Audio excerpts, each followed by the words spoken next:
بعض اوقات شک کا زہر سام کے زہر سے بھی زیادہ خطرناک ہوتا ہے۔ اس سے ہنستے بستے گرانوں میں دراڑیں پڑ جاتی ہیں۔ شک ایک قسم کی بیماری ہے جو کسی بھی شخص کو اگر لاحق ہو جائے تو وہ اپنی زندگی تو پریشان کن بناتا ہی ہے، لیکن ساتھ دوسروں کی زندگیوں کو بھی کرب و اذیت، صدمے اور پریشانیوں میں ڈبونے کی کوشش کرتا ہے۔ دنیا میں شک کی بنیاد پر ہی پہلا قتل ہوا تھا۔ قابیل کو اپنے بھائی حابیل پر شک ہو گیا تھا، اس نے اپنے بھائی کو قتل کر دیا۔ یونانی اور رومن ادب میں بھی ایسی کئی جنگوں کا احوال ملتا ہے جن کا آغاز ایک بے بنیاد شک پر مبنی واقعہ کے سبب ہوا۔ نفسیات دان یہ کہتے ہیں کہ شک سے نکلنے کے لیے ہمارے پاس کوئی فارمولہ نہیں جسے لاگو کر کے انسان کو شک و شبہات کی اذیت سے نجات دلائی جائے۔ البتہ اللہ، جس کی صفات میں علیم بصیر ہونا بھی شامل ہے، اس بات کا حکم دیتا ہے تم لوگوں کی ٹو میں نہ رہا کرو، تم زیادہ تجسس میں نہ پڑا کرو۔ اس طرح جب آپ شک میں پڑتے ہیں تو آپ اس حکم کو یقیناً چھوڑ دیتے ہیں جو بڑے واضح انداز میں اللہ نے آپ اور ہم سب کو دیا ہے کہ ایسے جاسوسی کرنے کے لیے، CID کرنے کے لیے مت جایا کرو ورنہ آپ کی زندگی عذاب میں پڑ جائے گی۔ آپ خود سمجھدار ہیں اور جانتے ہیں کہ شک کی کیفیت میں پوری بات ہاتھ میں نہیں آتی۔ Please subscribe this channel. آپ کی حوصلہ افزائی کا انتظار رہے گا۔ بہت محنت سے ویڈیو بناتی ہوں لیکن کوئی سبسکرائب نہیں کرتا۔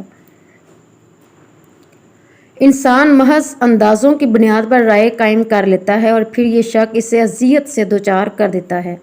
جو قومیں شک و شبہ سے یہ اندازہ لگا لیتی ہیں کہ میری سوچ سے فلاں مجرم ہے، غلط ہے، شک پر مبنی اندازوں سے تعلقات خراب کر لیتی ہیں، وہ ترقی کی دور میں پیچھے رہ جاتی ہیں۔ ایسے ہی ایک واقعے کا ذکر عظیم دانشور اشفاق احمد نے اپنے پروگرام زاویہ میں کیا۔ وہ کہتے ہیں کہ میرے ایک دوست سعید اللہ جو نفسیات کے پروفیسر تھے اور لندن PhD کرنے گئے تھے۔ جب وہ PhD کر رہے تھے اور وہاں انہیں 3-4 سال ہو گئے تھے۔ اس زمانے کی PhD ذرا مشکل کام تھا تو ان کی بیوی کے ساتھ عجیب و غریب حادثہ گزرا۔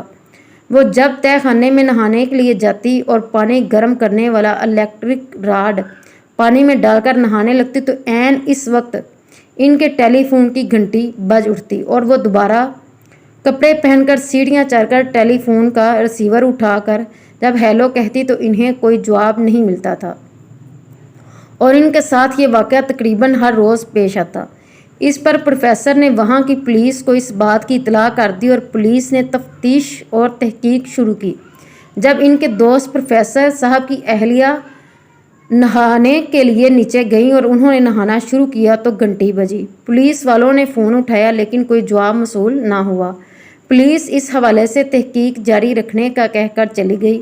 اب پروفیسر نے اپنے تئیں بھی کچھ تفتیش کی تو ان کو لگا کہ ان کے سامنے جو مکار اور موٹا آدمی ہے جس کی ٹانگ کٹی ہوئی تھی رہتا ہے، یہی فون کرتا ہوگا، اور وہ تھا بھی کچھ بدتمیز قسم کا۔ چنانچہ پولیس نے بھی اس کے نمبر پر پہرا بٹھا دیا، حالانکہ وہ شخص فون نہیں کرتا تھا۔ پولیس نے ایکسچینج سے بھی پتہ کیا لیکن وہاں سے پروفیسر صاحب کے نمبروں پر کوئی فون کال آنے کی تصدیق نہ ہوئی۔ لندن کا یہ واقعہ اتنا مشہور ہوا کہ ذرائع ابلاغ کی خبروں کی زینت بن گیا۔ ہر چھوٹے بڑے اخبار، صبح و دوپہر کے اخبارات میں اس بات کا ذکر ضرور آتا۔ ایک عرصہ تک وہ ملزم گرفتار نہیں ہو سکا اور اس عجیب چور کا پتہ نہیں چل سکا جس نے پروفیسر اور اس کی اہلیہ کا چین چڑا لیا تھا۔ چنانچہ سب تھک ہار کے بیٹھ گئے۔ پروفیسر صاحب کی بیوی نے دیکھا اب اس ملک میں نہانا رہنا نہیں چاہیے اور انہیں یہاں سے چلے جانا چاہیے، کیونکہ یہاں کے لوگ بدتمیز اور بدمعاش ہیں اور ان کا انداز عزت شریفوں والا نہیں۔ پروفیسر صاحب نے کہا کہ میرا تھوڑا سا کام رہ گیا ہے، وہ ختم کر لیں تو چلتے ہیں۔ ان کی بیوی نے کہا کہ دفع کرو، کیا PhD کے بغیر زندگی بسر نہیں ہوتی؟ جب پروفیسر صاحب پر اہلیہ کا دباؤ بہت زیادہ بڑھ گیا تو انہوں نے PhD بالکل انہیں غرق ہوتی نظر آئی۔ تب انہوں نے اللہ سے خلوص دل سے اس سلسلے میں دعا مانگی اور مدد کی رہنمائی چاہی۔